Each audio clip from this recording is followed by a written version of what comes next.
Didn't do a lot of filming today. I got into the city just as it was getting dark. Spent about 3 hours from the border to get here.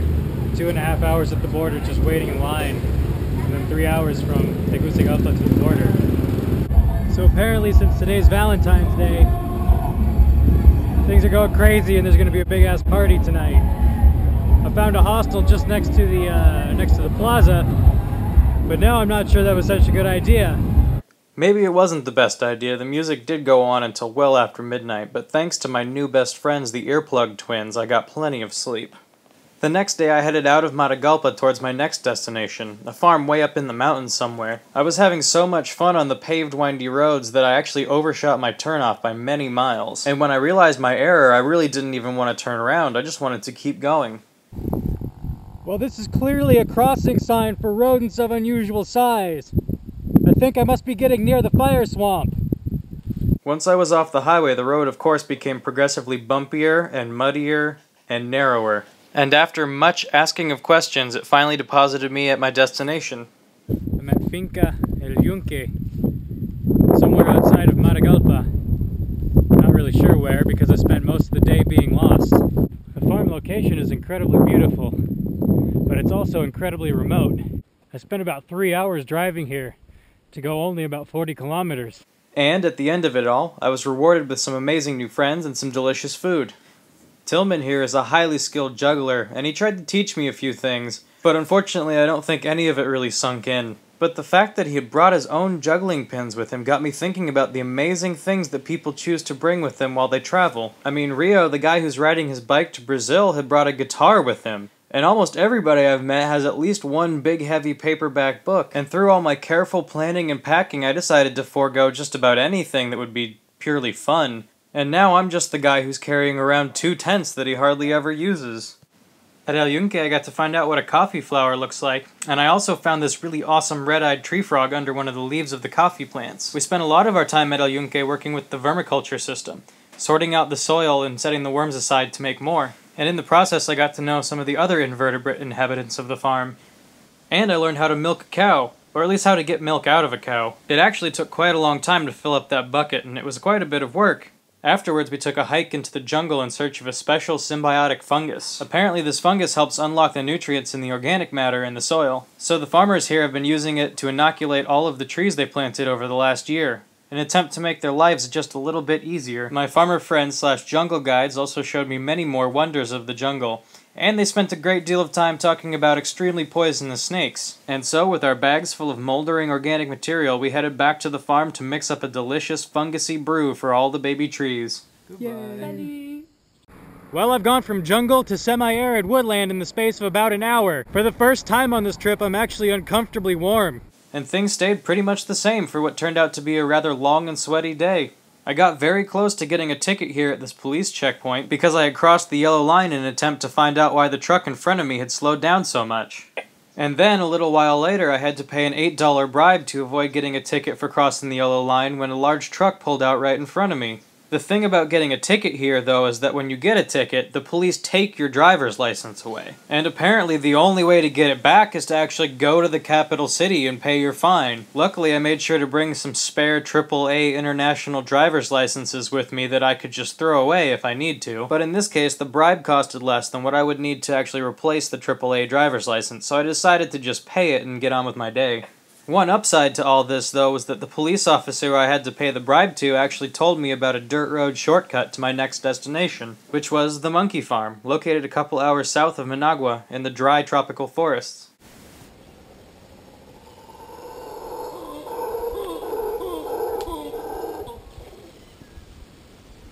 So somewhere behind me there's a group of howler monkeys, apparently.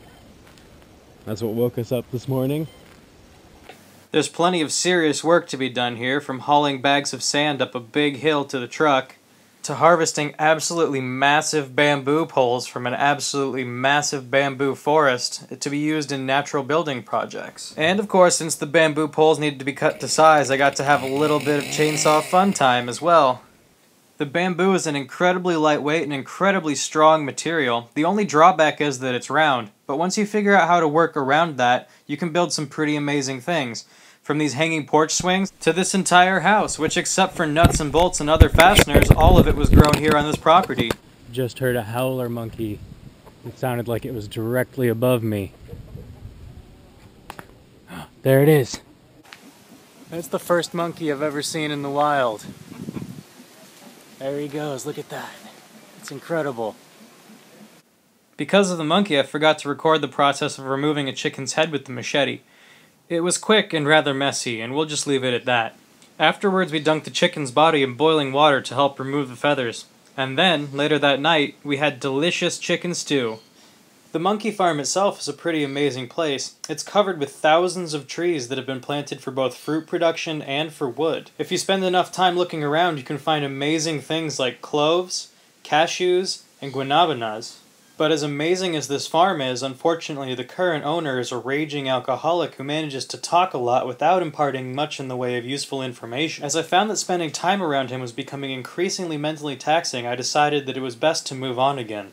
My fellow woofers and I shared one last delicious meal together, and then in the morning I bid them good luck and farewell. It's been a pretty windy morning so far. I kind of get the impression that that's normal. Not only is the wind on the western shore of Lake Nicaragua constant and steady, but it's also relatively free of turbulence, which makes it ideal for generating wind power. Before the installation of the wind turbines, Nicaragua was heavily dependent on imported oil for power generation, and the grid was prone to rolling blackouts. But with the addition of a couple hundred megawatts of wind power generation capacity, the blackouts have all but ceased. And I'm not sure how accurate it is, but I heard that the country is committed to carbon neutrality by the year 2020, which is a pretty impressive goal, and it kind of makes me a little bit ashamed that my own country so stubbornly refuses to move toward this goal. I stopped off on the shore of Lake Nicaragua to get a look at Ometepe Island. The island is pretty cool because it's a bit of a geological Russian nesting doll. It's comprised of two volcanoes that sit in the lake, and on top of one of these volcanoes is another lake.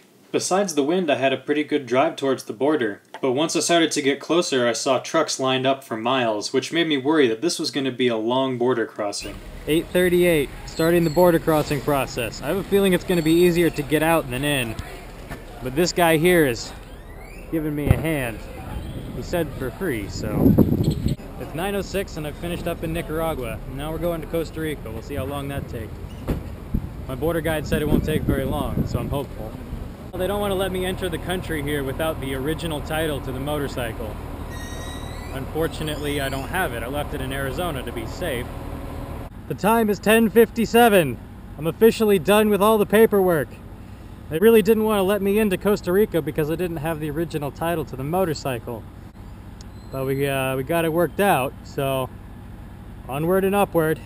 The first hour or so of driving through Costa Rica was absolutely beautiful. The land was mostly flat with a few rolling hills, dotted with small ranches and farms on either side of the road, and the temperature was just about perfect as long as I kept moving. And then I hit a couple hours worth of highway under construction, where traffic slowed to a crawl or a standstill at times. And then the heat and the dust and the traffic all added together to make something that was slightly less than enjoyable. And so when I saw a sign to my destination well before my expected turnoff, I eagerly took that opportunity. Taking the back roads into Monteverde turned out to be a ton of fun. They started off as a single-lane paved road and then quickly deteriorated into some empty, scenic, and pretty fun-to-drive dirt roads, which quickly overshadowed the memory of the dust and the heat and the traffic of the highway. And then I arrived at my amazing destination.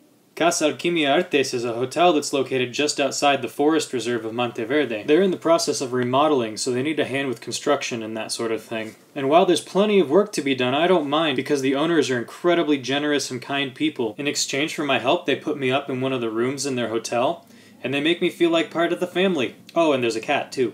And though I've only been here a short while, I can say with some confidence that this ranks among the best places I've been so far on the trip. The sunsets are incredible, wildlife is abundant, the food is amazing, and the people are the best.